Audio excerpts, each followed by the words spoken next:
Ladies and gentlemen, friends and neighbors, welcome to 100% Humboldt with my new best friend and special guest, Michelle Bushnell. Hi, Michelle. Hi, how's it going? It's going very well. Thank you. Thanks for being on the show. Yeah, thanks for asking. Appreciate it. Yeah. So tell us the Michelle Bushnell story. Start from the beginning. Oh, okay, sure. I was born in Reading.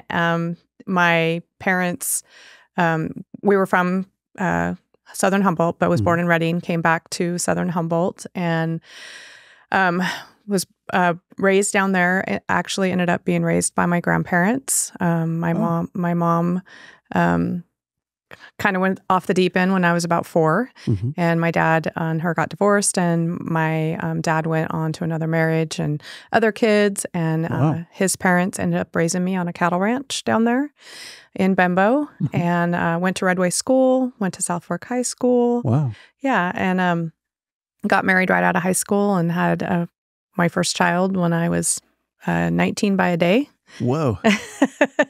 And went on to have 2 other children by the time I was 26, and worked at the Southern Humboldt Hospital for quite some time, and then ended up being a school bus driver for 13 years. Wow. Yep.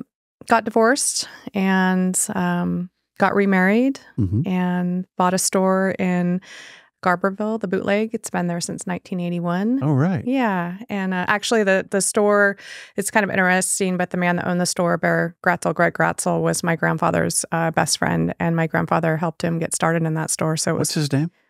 My granddad? No, the guy that owns the store? Bear Gratzel. Yeah, I've heard he's a nice guy. Yeah, he actually passed away a few years ago. He was older when I was younger. Yeah. Yeah. And so so I still have that store down there, and got involved with the community. You know, the South Fork Boosters, through my kids played sports, and I ended up being the booster president for 7 years and organizing that, and then chamber president and on the school board, and just really, really love the Southern Humboldt community where I was raised. Although it's went through lots of transitions. Sure. But really, felt very committed to making that community better. And and my kids, all my kids live down there still. So, are you a grandma? I am a grandma. Hard to believe. Yeah, I have 6 grandkids. Whoa. Yeah, my oldest is 11, and my youngest is 6 months. Rad. Yeah. So they all stayed in Southern Humboldt. Yep. So, I got remarried in 2009 to David, my husband currently, and we live in Blocksburg on a ranch. And he is a land surveyor, and we do a lot of different things besides what I currently do as a supervisor. My husband really encouraged me. I've never been in government before, and he really encouraged me and thought I could do a good job, and I thought he was crazy. So ended up running in 20 against an 8-year incumbent, and thought, okay, well, I'll get my name out there and see how it goes, and ended up winning. And then I was like, holy cow, what do I do? Was Estelle? I ran against Estelle. Yep. And won by not very much, like 450 votes or something. And and then I didn't know what to do, because I had never, been in this position. And I was just telling someone earlier that the first year of being a county supervisor was probably the most depressing in my life. Wow. It's a steep climb. Why was it tough? Just the learning curve? Not so much the learning curve, because I jumped right in and was very committed. Government is not like private sector, and I've been in private sector my whole life. I'm a doer. I like to do something, get it off my plate, and move on, and really help people. And government stifles that. It doesn't work that way. It doesn't work that way. And so it's interesting. I just got reelected, and so I've found my niche and found my way. Congrats, by the way. Yeah, thank you. And along the way I had, my mom died when she was 49, and she was homeless when she died. She had been homeless for 10 years. And as a young girl, not realizing mental illness really was what was wrong with my mom. And along with mental illness comes drug addiction and homelessness. And didn't realizing that, because I just wanted a mom and was, angry at her for not being that. And it wasn't until actually the year she died in 2002 that I had realized, I had grown up enough to realize that she did have mental illness, and that's the reason she was the way she was. And actually, my grandparents were, they're passed now, and they would have been, my granddad would have just turned 100 in October. Wow. And they were amazing people, and she probably did the best thing she ever could have done for me was give me to them and let them raise me. Wow. And I feel, I'm not so ancient, but I feel sometimes an old soul just because I was raised in that older mentality with my grandparents, and got into my first marriage, which was a domestic violence relationship. And I was in that relationship for 16 years, and it taught me a lot. And I don't have any anger for either situation. I think that it gave me a lot of life lessons, and a lot of life lessons that I can really relate to now in my job. I love it. So, yeah. I always kind of regret being a hippie child in San Diego, but somebody said, that's kind of part of who you are, man. Yeah. You could own that ground and be okay with that. Yeah. I lived with my grandma for a while. Did you? She raised us for a little while and sent us back off to California. It was great. Yeah. My grandparents were my dad's parents, and they were just amazing people. And they didn't hesitate when my mom said, "Here they are, take them." My brother and I. And I thank God every day for them, because they really gave me a foundation, and they gave me my morals. They gave me my work ethic. That's so cool. It is really cool. And where did they live? So my granddad was from Harris originally. That's way out there, right? It is. And that's that on my map?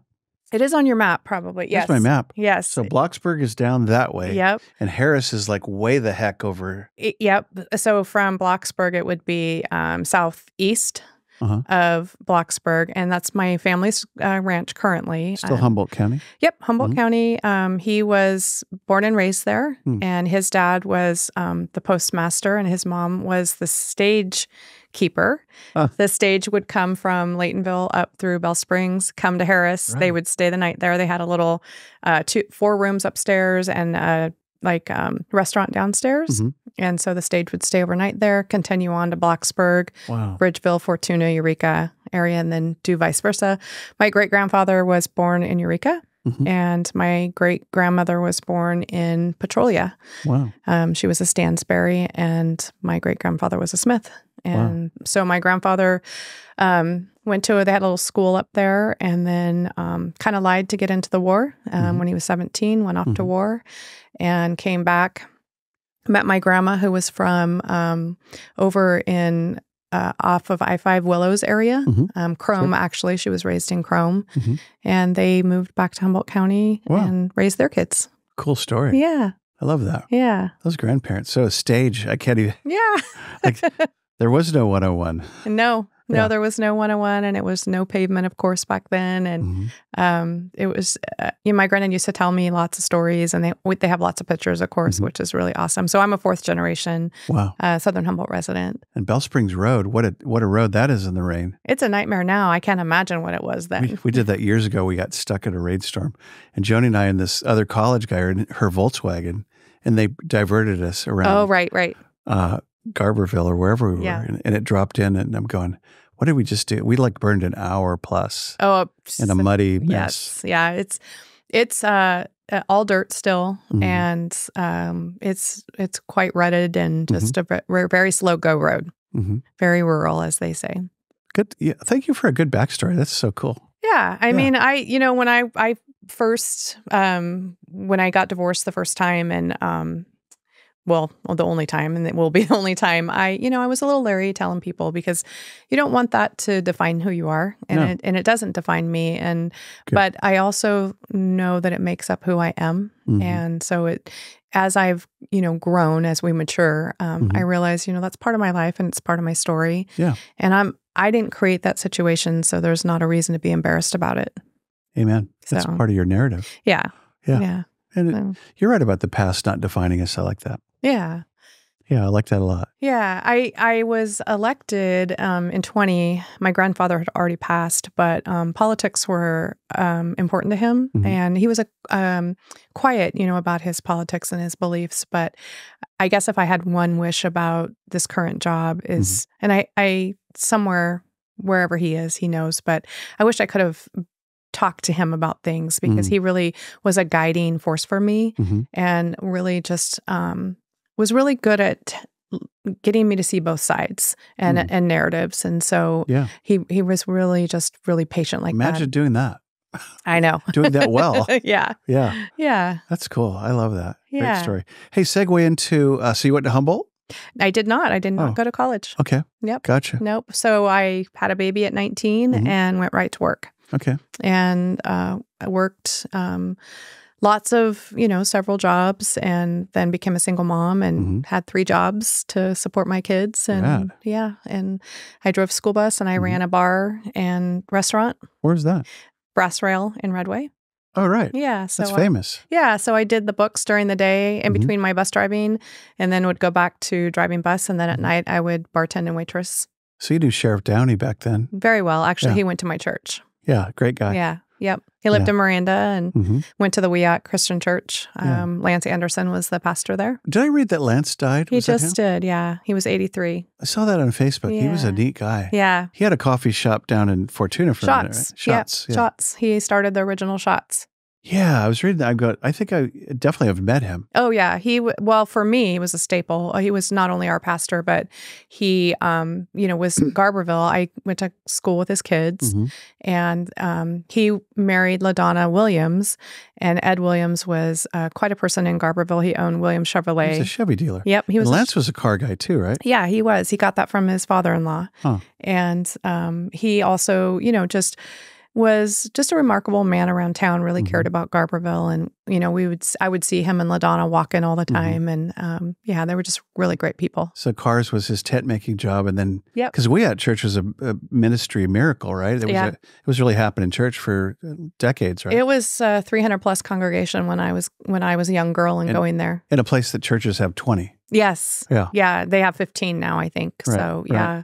Right. And then he went from there to the Church of Rainier in Fortuna. And he was the pastor there for 18 years. And actually was still the pastor up till 3 weeks before he passed. How about that? Yeah. He had gotten cancer. And so he, he lived his life until he just couldn't anymore from the pain, and then was still, doing postings and prayers and stuff on Facebook, and just was just a really positive person. Loving God, loving people, man. Yeah. Who's the other pastor that retired? The guy that always looks young from Hydesville Church. He's been gone for a while. I don't know that I know him. You would know his name if I thought of it. Anyway, so I'm not thinking of it. But yeah, I wondered about that. So Lance was, I remember the Williams Chevrolet and all that. And so the Downeys we know because we know their son Nate, who's turns out to be a pastor. There's another pastor. Yes. And we know his wife Dallas. Yeah. My wife knows her. Yeah. Yeah. It's a small world we live in Humboldt County, so everybody knows somebody that knows somebody. Yes, for sure. Or related to somebody that knows somebody, or you are related to them. Yeah, it's true. So let's go back to the board real quick. Sure. So first year was pretty depressing because it was just slow motion ride. Well, first of all, it's a steep climb, learning everything, which I just jumped in both feet, knew that I owed my constituents that. I didn't want to have a lag time from Estelle, who had been an 8-year incumbent, and then here I come, and I just didn't want my constituents to suffer and not have the representation that they needed. So I jumped right in and just, lived it 24/7 so that I could really catch up. Wow. And, my husband, I couldn't do any of this without my husband's support. Mr. Support. Total support. That's and cool. our children are grown and out of the house. And so that allowed, me to really just focus on that. And, but even doing that, you just don't, things are difficult to move forward in government, and you can see what people need or what communities need. And it takes a lifetime to get it for them. And it's just really hard. And when you really know, like Southern Humboldt, Garberville especially is really transitioning, is really going through a hard time financially. Kind of post-cannabis. It is all post-cannabis, yeah. And so, The boom and the bust. And we're on the bust. On the bust side of the boom. Yeah, and every other week there's a business closing down there. Oh, and boy. It's really looks like a ghost town right now. And so that's my community that I grew up in. Also, the community that was begging for help. And first of all, government can't help private sector that much. But what you can do is, because it is unincorporated, you can help the streets look better. You can help, like the veterans building down there has been a nightmare for 10 years. It's been molded, condemned. Now we finally got it tore down and we are getting it rebuilt. That was one of my main goals when I got elected in 21, when I took office in 21. Here we are almost 25 and it's not even going to start being built until next year. Wow. So that's what I'm talking about. It took me That's cool. 4 years with my board's help to even move that project forward. Got it. We got it for the veterans down there that deserve it, that have no home right now at all. Nothing. They meet in someone's living room every month. So they'll have full-on services. They'll have a full-on building. It'll be really nice. And they had it before, and the county deferred maintenance, and it created a mold problem. Wow. Yeah. So Garberville's unincorporated. Yes. So it's like McKinleyville. Yes. Where we live. Yep. Actually, I claim Dow's Prairie. Oh, yeah. We're up on the upper McKinley. No. Yeah, McKinleyville is the biggest city in the unincorporated area. Yeah, no, it's really, really big. And it's getting bigger. Yeah. If that's possible in Humboldt, because we just got back from LA and Sacramento where it's like, wait, this is El Dorado Hills? This was just all hills. And now it's hills full of thousands of homes. Yeah. Well, McKinleyville really is the area to develop. There's a lot of empty lots out there. There's a lot of area for to build new housing, which is, we've been in a housing crisis in Humboldt County for quite some time. And so there is a lot of opportunity in McKinleyville for building. And it's around services and it's around busing and there's schools there. And so for unincorporated area that has potential for growth, McKinleyville really is it. Yeah. Yeah, we love it. It's been a great lot of nice local business people and folks that participate in government. Yeah. MCSD, you probably know Scott Bender. Yeah, I do. Yeah, what a great guy. Yeah. Yep. Shout out to Scott. Hi, Scott. You got an official mayor. Yeah. All those guys, they do a great job. Yeah, they do. So what are your issues? I know what the issues are in Humboldt. We'll talk about that. Are they different from what SoHum issues are in terms of housing, homelessness, healthcare? Yeah. So my district is probably, besides District 5, which is very large landmass-wise, but is a lot of federal and public lands, mostly all federal and public lands. My district is, District 2 is the biggest for landmass, and the biggest that's privately owned. Okay. But it is also the farthest removed from services. And so Eureka is the counties for DHHS and all kinds of services are in Eureka and Central out of Eureka. Right. So Garberville, especially Garberville, Redway area, there used to be a housing crisis down there with cultivation, when illegal cultivation and legal cultivation created a lot of job opportunities for people.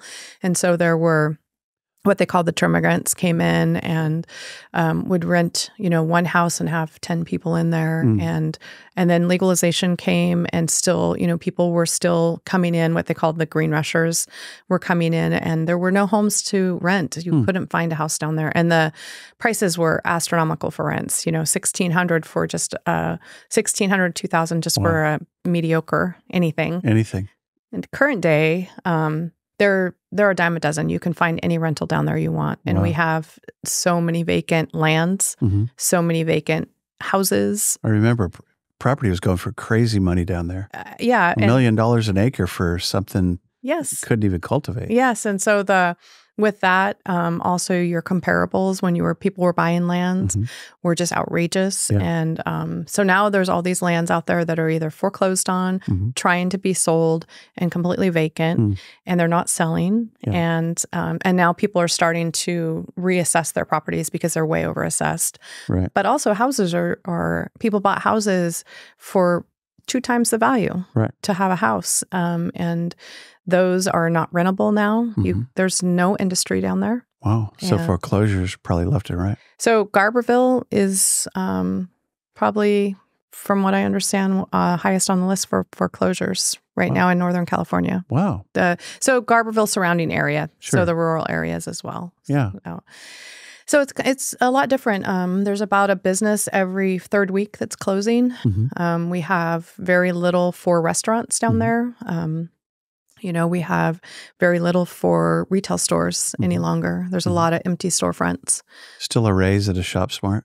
Yep, there is those. Although, they are sister stores, one in Redway, one in Garberville, and without the people there, and the prices are, high because you got to truck that stuff in. A lot of people come to Eureka to shop for their essentials. So I'm not sure what that looks like in the future. So those are the results. What were the causes of the greed, the boom and bust of the cannabis world? Well, the boom was really the illegal illicit market. That was really when that area really was thriving. Supply and demand was, yeah. And there was just a lot of money in that area. And it's a perfect weather area for growing outdoor cultivation. It's a perfect weather area, period. It is. I love it. You guys have great weather. Yeah, I love that we have 4 seasons. Well, it doesn't get overly hot, and then it cools off at night. It's a little bit like Medford, not like Redding. No. Yeah. No, I mean, it's in the summers, 80s to 100s, and cools off to 50s, 55 at night. So it's perfect. Yeah. So you had that that perfect, weather climate for the illicit market, and people just really grew down there a lot. And so it brought a lot of money into the town, and people spent it and really did support their community there. Legalization in 2016, we saw a fall off, it was almost like a panic, like, oh my gosh, and then the market leveled back out, and we were okay for a couple of years. And now with legalization, it's the Prop 64 didn't follow through with the 1 acre cap in California as it had intended. And so now there's just a huge overproduction of product. And with no federal legalization, there's no out for it besides California. Right. So you have a ton of product and nowhere to go. Nowhere to go. Not a lot of brand new users every day. Yeah. Probably. Yeah. So the prices are very bad. Yeah. Very bad. Well, when you start losing money by producing a crop, that's not a good business prop. Well, there's different things too with cannabis that are it's an agricultural commodity. They it's grown in the dirt and so forth and so on, but it's not federally legal, so there's no lending.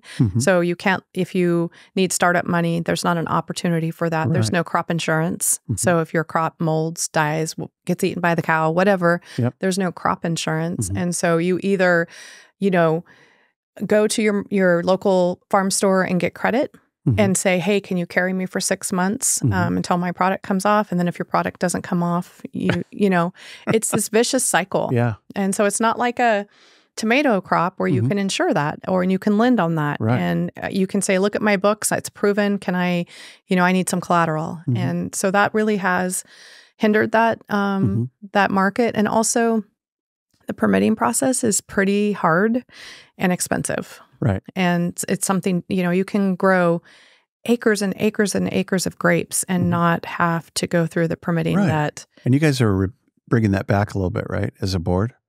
Yeah. So the board just did away with the Measure S tax, which is the cultivation tax for 1 year, suspended that.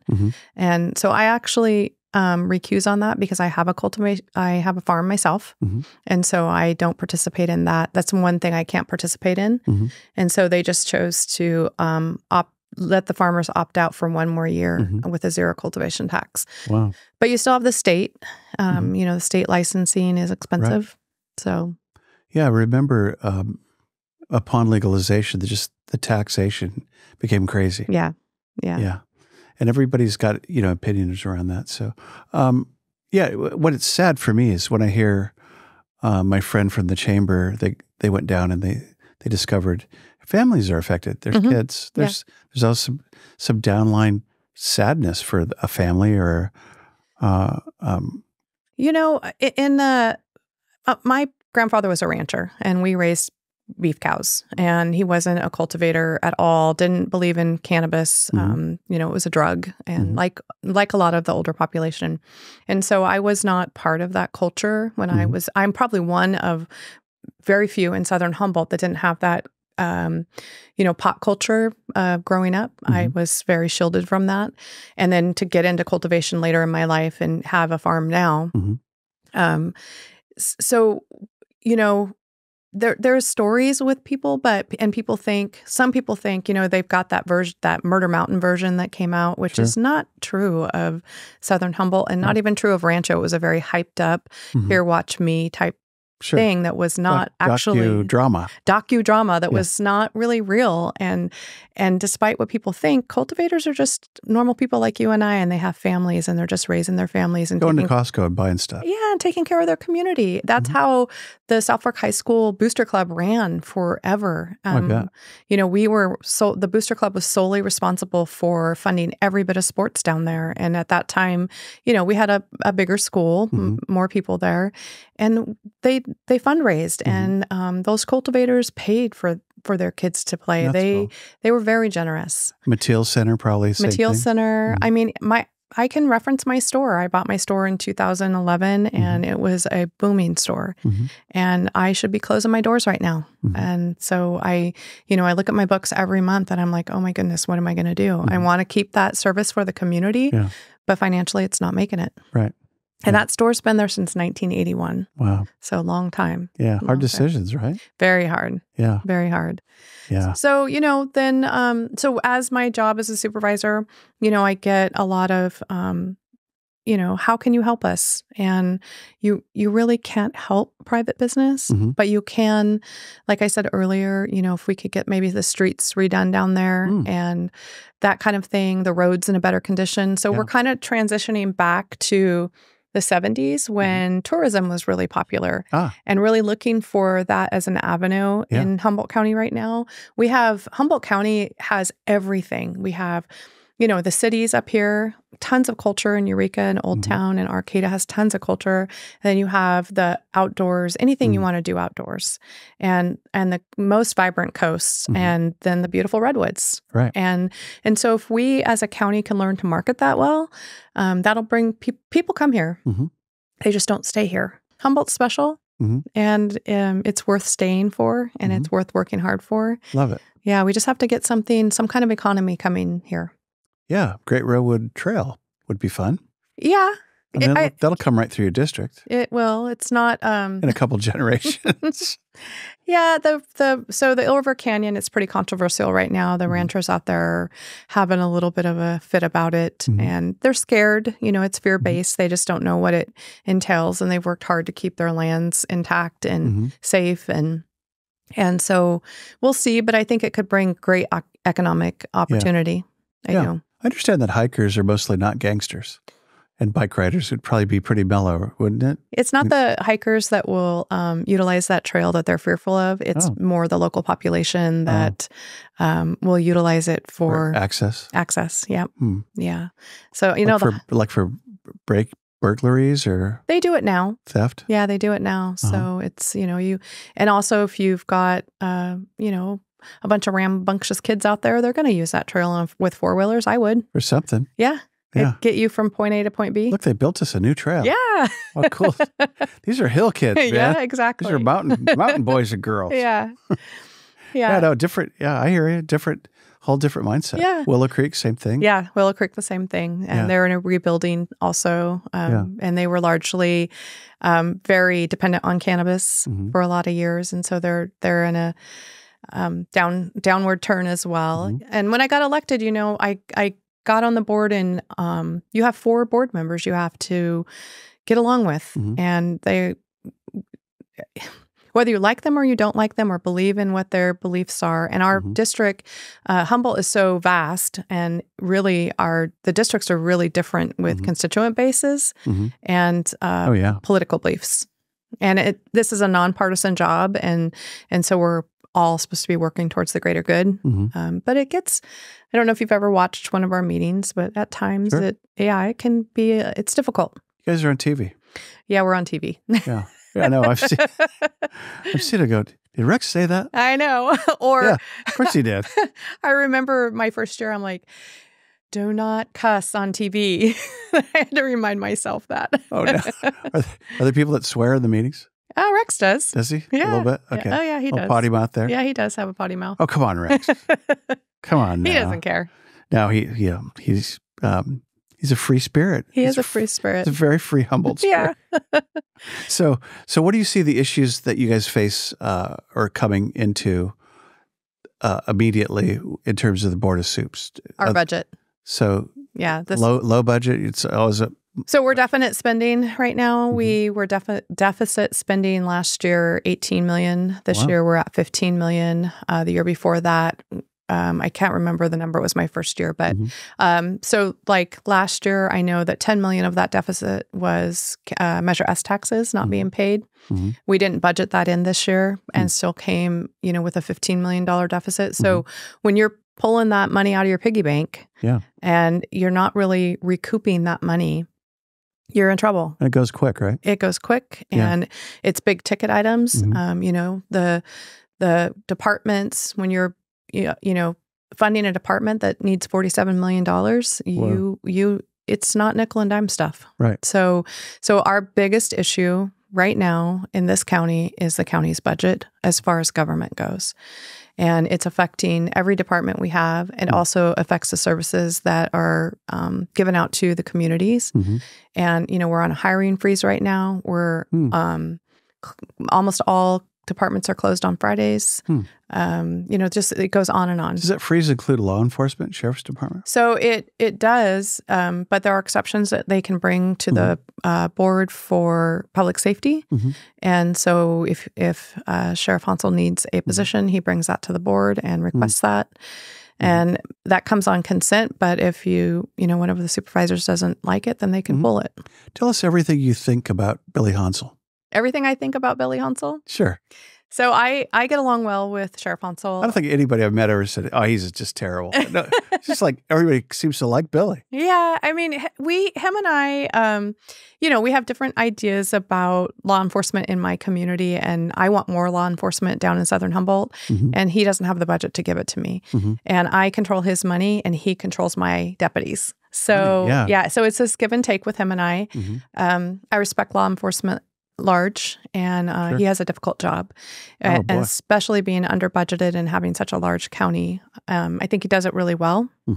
And, if the pollsters are right, he's loved 63%, and the supervisors are like at 39%. So he's loved well beyond us. He's rock star status. Yeah. I was going to say, when you mentioned Murder Mountain, Billy was on the show, and I said, "Hey, you're all over this docudrama." Yeah. And he goes, "I don't know. I've never watched it."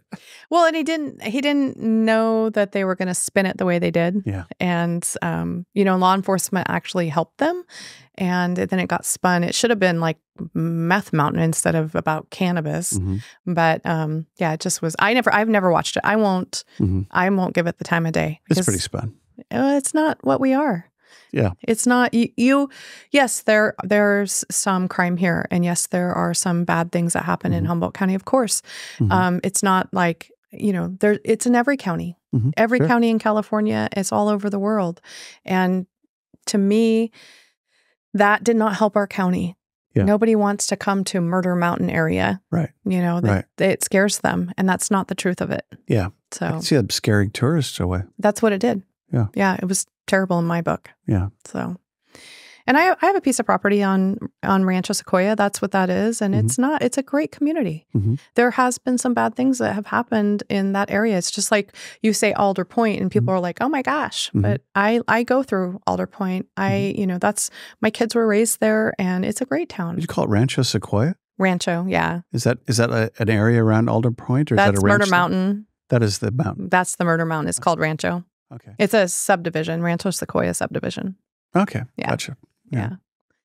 Yeah, beautiful area. It's totally gorgeous. Yeah, really nice area. So back to Humboldt County, so our budget, definitely. We don't advertise our county very well. We don't have a budget to advertise our county. And so that's harmful for bringing tourists here when you don't sell your county well. Right. I'll reference to Mendocino County that uses their, they spent $1.5 million on advertisement, to sell their wineries, to sell Fort Bragg, their coast, to get people there, because that generates money. It's a good budget. That is a really healthy budget. And unlike us that spent, $300,000, which you can't get anything with $300,000. No. So we need to do that better. But with our budget being so lean, we're working on it. We're trying to find a way to do that because our county is very dependent on tax dollars. And so, and I think, you could come to Humboldt County and spend 7 days and not see everything. Oh, yeah. And so that's the story we need to tell. I like it.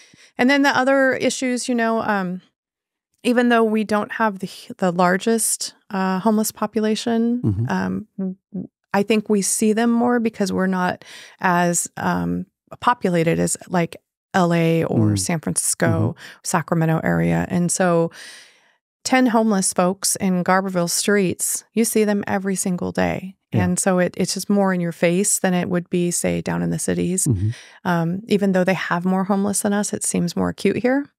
And so, and we don't have as many services. We don't have as large a budget to help those folks, and you can't make them. That's another issue. You can't relocate them. You can't say you can't be in Southern Humboldt where there are no services. Go to Eureka where you can get services. You can't force people. It's not illegal to be homeless. Right. So, and then for the, housing has always been a crisis in the more rural areas right now. Like I said, you can find a house a dime a dozen. But in the areas where there are jobs, Eureka, McKinleyville, Arcata, there are still those housing issues and affordable housing.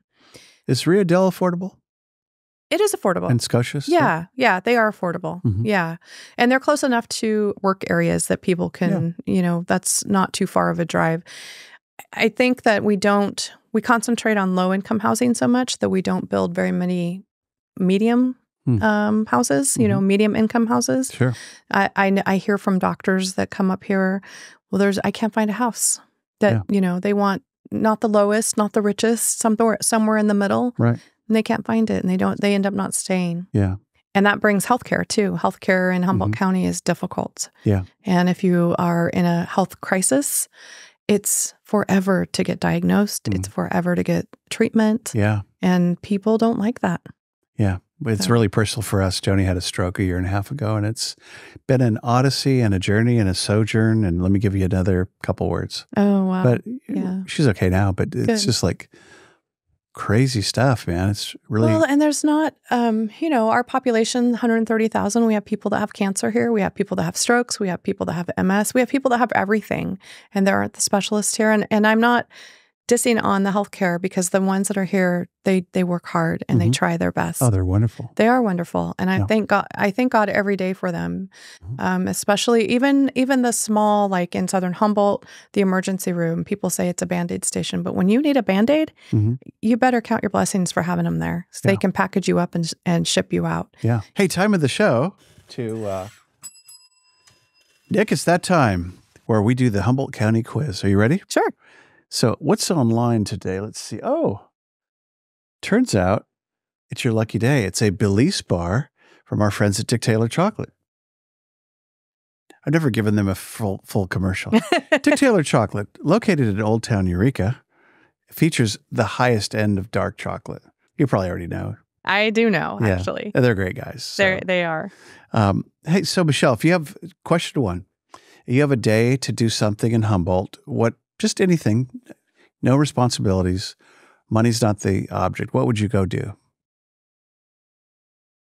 Well, Dream day. Yeah, I like the coast. So I would land probably in Shelter Cove. Oh. And that beach down there is amazing. And they have a brewery down there, They have a brewery, and they have a Venezuelan restaurant, and they have a bistro, and they have a bar. And so it's kind of its own community. But I also really love Trinidad, and Trinidad has a lot of really cool things. But I would probably end up in Shelter Cove. Shelter Cove. Let's see it on the map. Ready? Yeah. Nick, where's my pointer? Oh, here it is. It's Shelter Cove's way down at the bottom there. Yep. And Trinidad's up toward the top. Yep. But both magical harbors, just gorgeous. Yeah.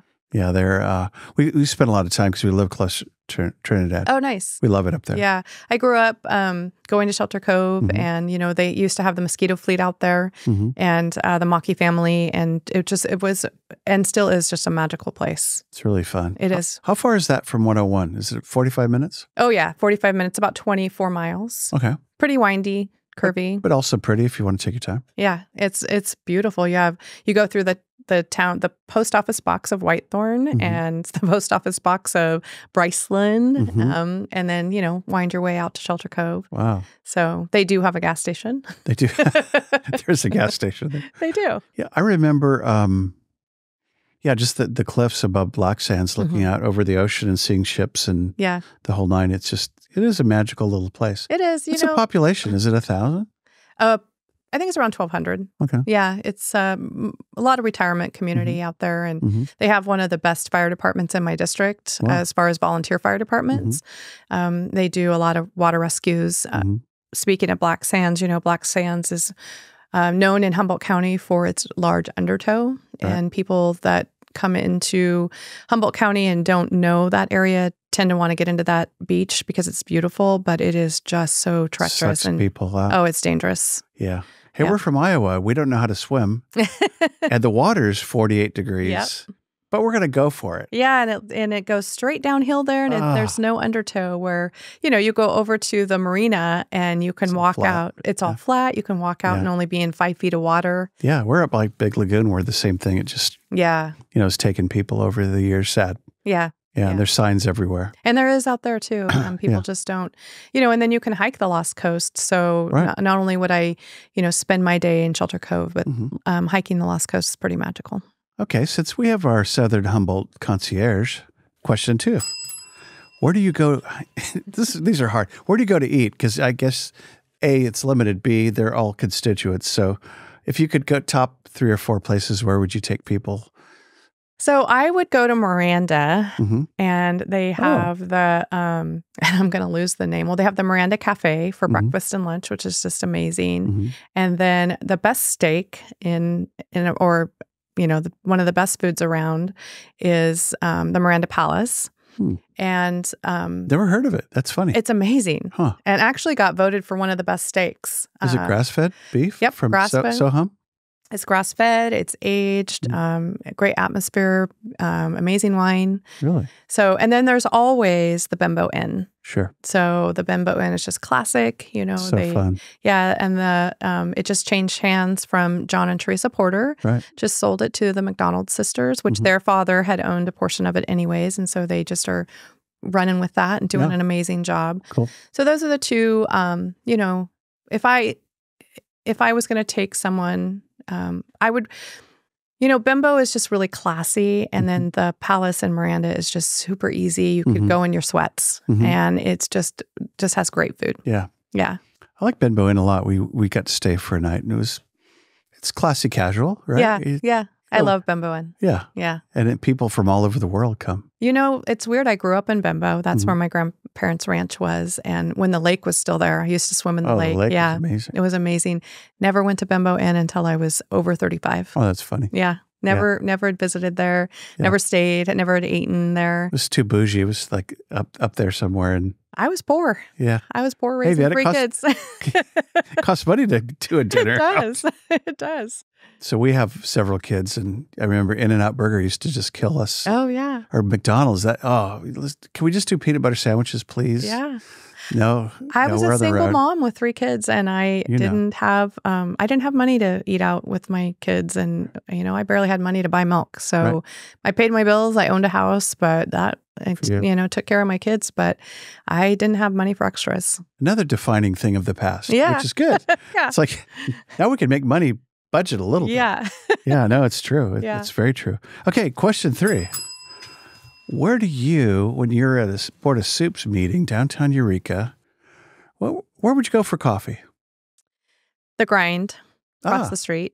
Is that open again? It's closed now. It's opened again? It's actually taken over the Courthouse Cafe, and so it's upstairs. Okay. In the courthouse, yeah. I heard it's good. It's really good. Yep. Wow. Yep. They have breakfast burritos and really good coffee. Super. Yeah. So that's where I would go. So speaking of Burbank Airport, where you're flying soon, where we just came back, Joni, my wife, came back. She came back. We were waiting on the flight. She's holding a Starbucks. Oh, And I go, "What do you got?" I go, "What about me?" She goes, "Guess how much this cost?" And I go, "I don't know, $5." She goes, higher. Oh, and wow. I go, I don't know, maybe 7. She goes, it's a mocha and it's delicious. And you're in the airport, right? We're in the airport. Oh, yeah. And she goes, $12. $12.80. And I go, what are you? Shut the front door. Good night, nurse. I go, this is crazy. Yeah. My dad used to exaggerate. When I was a younger man, I got like a $4 mocha up at Starbucks in Seattle. And he called it $5. And every time he told the story, it went up to maybe, it started at 4 and it rounded at 6 or 7, but $12.80. You got to be kidding me. Well, I'm a pretty boring coffee drinker, black. My husband drinks it black. And so even in the airports, black is $5. You know, black coffee is $5 and just kind of ridiculous. Just deal with it. Yeah. Yeah. Well, you did really good. So let's I get some chocolate? Let's see if we can hear you. I'll reach across the table. Thank you. So how could we as citizenry support y'all on the board? What can we do to replenish the coffers, to encourage you guys to run your race and do your darndest? And so I'm going to be pretty frank. We and Humboldt County don't get out of our way very easy when it comes to process or trying to bring new economy base in. We and I'm going to lump most everybody into that same boat. Like to think that we don't want Humboldt County to change.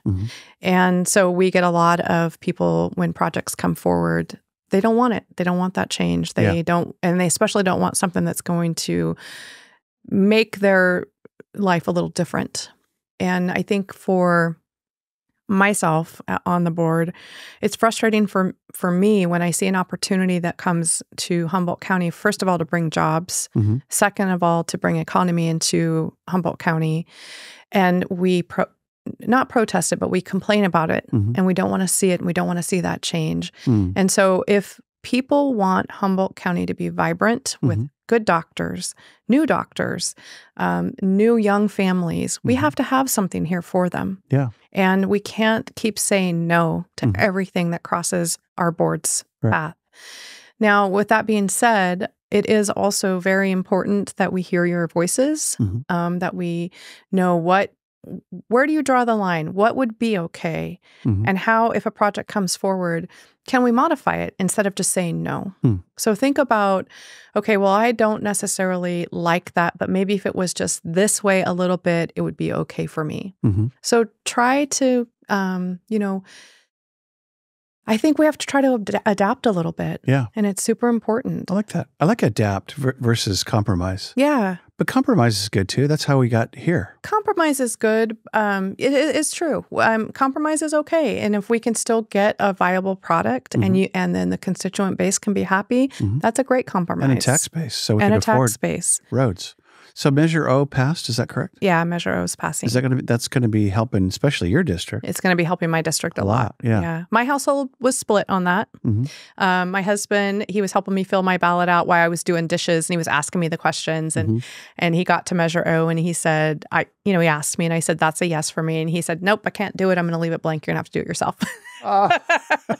The protest assistant. So it did pass, and it's going to at its maturity, which will be, after 1 year, it'll bring $24 million into the county for roads and a little bit for public transit.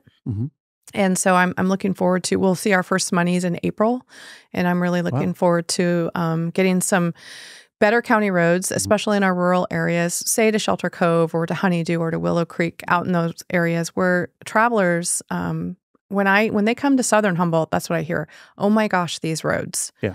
And so I think if we have I know it will help keep and attract people. One of my favorite memes on Facebook is a car. Have you seen this one, Nick? It's a car. It's a washed out road. And it's a car revving in the air. Go for it. You can make it. Yep. And lands in the middle. God, no. Yeah. Jody and I laugh at that one all the time. So what about participation in government? But what about not being an obstructionist either to government and assisting by staying out of the way, or maybe... That's that compromise as well. Yeah. It is. I'm hearing being a little bit more curious, a little bit more open-minded about, hey, a fish farm, a wind farm, a Hershey's factory. I mean, that's not coming, but yeah, or even Fortuna has a lot of area for growth. They have the mill site down there that is got bought and they're going to be developing that. And so I have heard things we don't have in Humboldt County. We don't have a Trader Joe's. Right. We don't have I always call it the orange store, but the building store. Oh, Home Depot. Home Depot. But the problem with that is that then you're competing with mom and pops that have been here for a long time. And that's hard too. You don't want to, we're already struggling financially. Businesses are already being crippled by the inflation and the markets that interest rates are killing the construction business right now. Oh, yeah. And so when you think about bringing in those stores that really could bring a lot of revenue to Humboldt County, it's also a competition to local folks. How do you bring in something brand new that no one hasn't seen here? I don't know what industry that would, or business that would be. It isn't anything, and that's where you have to think for the greater good. Yeah. Trader Joe's is a specialty store. Most of what you can get at, Safeway, which is not really local, but some of like the other smaller stores in Fortuna are owned by local folks, and so it's a competition for them. Yeah, and so they don't want it. Spent a bunch of money at Traders yesterday at Reading on the way home. Yeah, that's the thing. Everybody in Humboldt County. At one time, if we go to Santa Rosa, we stop at Trader Joe's or we stop at Home Depot or we go to Ukiah just to go to Home Depot. So those areas are getting our money and we're taking our money out of Humboldt County and we need people to spend their money here to be healthy. Somebody who's really weird, a friend of ours, went down to Ukiah to In-N-Out Burger before we had one. Oh, really? Just to get burgers and come back. I'm going. So I know someone that I grew up with really well. He lives in Fortuna now. I went to church with him for all my life as a young girl, and he just loves In-N-Out Burger. And he wouldn't drive specifically because that's wasting gas, but it's the first place he goes when he would go down that way. Sure. So I used to be there twice a week, and it's the only In-N-Out Burger with no lines and great service. And former mayor of Arcata, Victor Green, who was really high level service, and he would really chase away the folks that were just not customers. Well, they have great food. And their food's delicious. Yeah. You can get the double protein, which is no bun, and not get those carbs. And so love it. Yeah, and it's just easy. You get a potato and meat. What do you want? It's there. Yeah. And a water or Coke or whatever. So it's simple. I get the iced tea because there's nothing in it. Oh, that's true. I'm going, I'm really eating healthy here. As my burger's dripping everywhere, I'm going, this is me on a diet.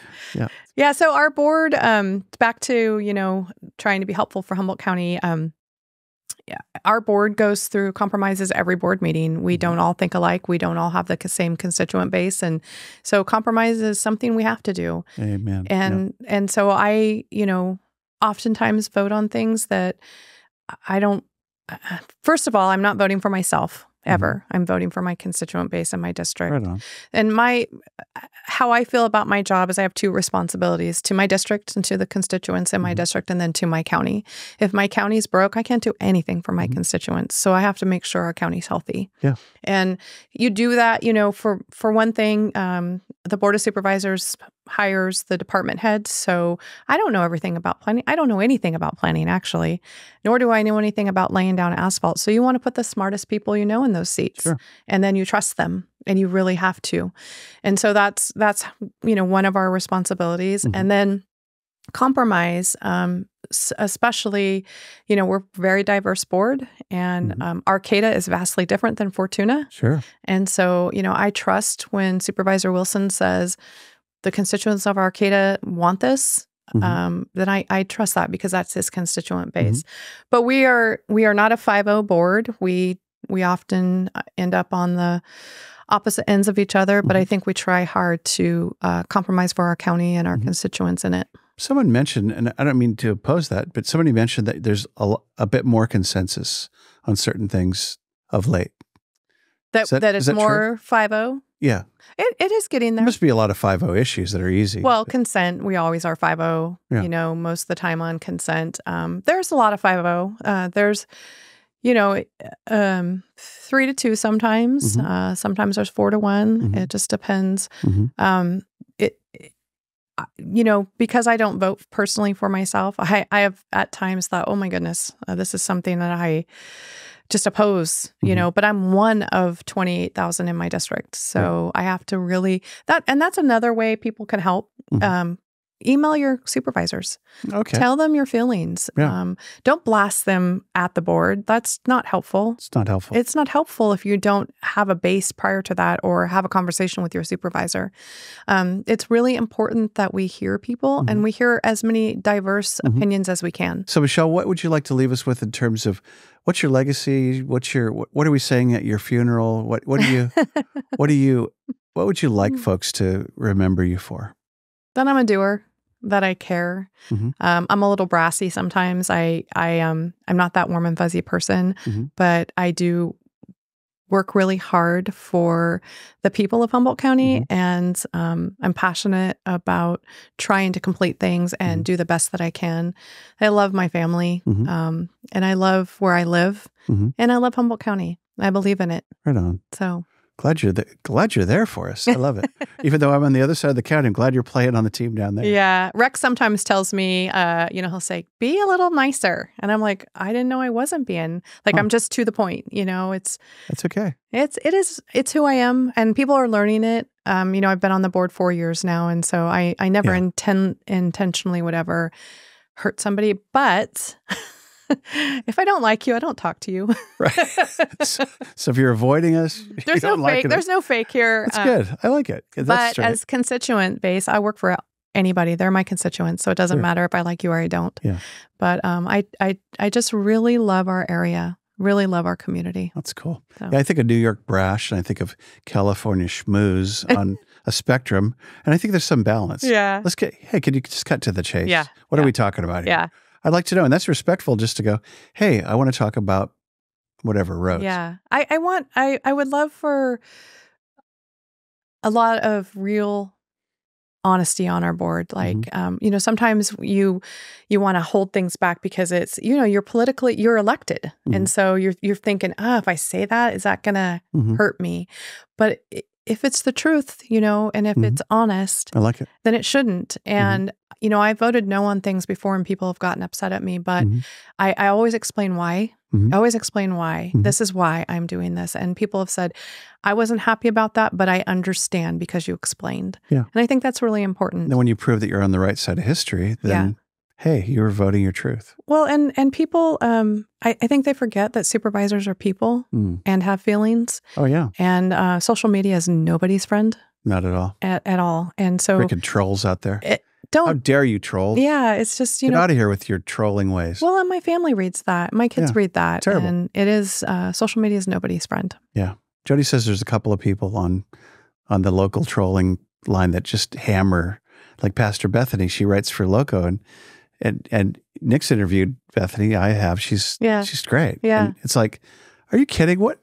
Stop it. Just get out of here. Well, I don't believe anybody on our board is out to do bad. That's no, everybody's well intended. Very well intended, and we might not agree with that intent, but they're not. It's not ill. It's not an ill vote, or it's not malicious. Excuse me. I know that they care. They're doing it for the same reasons I am. Yeah. And just because we don't see eye to eye doesn't mean that they don't care. Right. People don't remember that very, very well. Yeah. And they don't remember to be kind and I know there's not a lot of kind in government, but it can just have a real conversation, not the anger, not the, his side, my side, just a real conversation and say your piece. I love it. And it's important. I love it. It's true in life and true in government. Yeah. Well, thanks for being here. Well, thanks for having me. Yeah, Michelle. Yeah. And I want to say that I really love the Humboldt Heroes. Oh, thanks. Yeah. It's, you've honored quite a few of people from my district, and I really love coming up and seeing that. I think it's so important that we remember our veterans, and we just had Veterans Day this last Monday, and I went to the service that they had in Fortuna. Oh, cool. It was amazing. Yep. And, you think about what those people went through and what they had to see. And as a young generation, we don't remember that very often. Yeah. We haven't had wars like that. Right. And so I just think it's really awesome. Thank you. Yeah. So as Humboldt Heroes, we do it once a month at my State Farm agency downtown Eureka, and last Friday of the month. And it's 15 minutes. Somebody goes, hey, you want to go statewide, make it big? I go, Why would you? No. Why would you wreck it? No. It's wonderful. It's Humboldt Heroes. The reason that you and I are sitting here is because of this man that you can't see. Yeah. You and I can. Nick invited me in to talk about Humboldt Heroes. Oh, nice. And what it was and how we honor vets for eight years. Oh, yeah. So nominations are always welcome. Well, thanks again for being here. Well, thank you. And I'm going to do all my end of the show disclaimers. Okay. And other things. Okay. They're not even disclaiming. First of all, thanks for watching, listening. Number 2 is if you want to repost or share or subscribe, please do. And you, that goes for you too. Thank you. And, we're going to be back next week with somebody super cool, another super cool guest. And without anything else, subscribe to us on podcast, YouTube.